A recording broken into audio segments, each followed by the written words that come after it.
Hi, my name is Ryan. I am a registered nurse here representing Lab Genomics, and today I will be instructing you on how to obtain a proper nasal swab specimen using our respiratory panel sample kit. First, gather supplies. For the specimen, you will need the swab kit, complete with the sterile flocked collection device and transport system tube, personal protective equipment, and the Lab Genomics form. To collect the specimen, ask the patient to tilt their head back slightly. Begin by checking for nasal obstructions.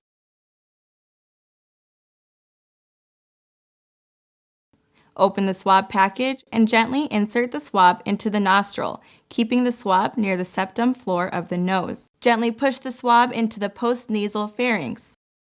The nasal swab should be inserted halfway between the nasal entrance and the ear. Gently rotate the swab several times and remove the swab carefully.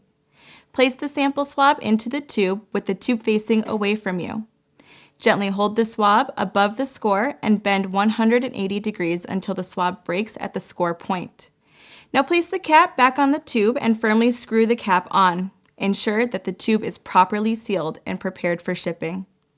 Before placing the sample tube in the biohazard bag, please make sure that all the appropriate information for the patient is placed on the tube, which would be inclusive of the patient name and date of birth, prior to placing the sample back into the bag and properly sealing the top of the biohazard bag.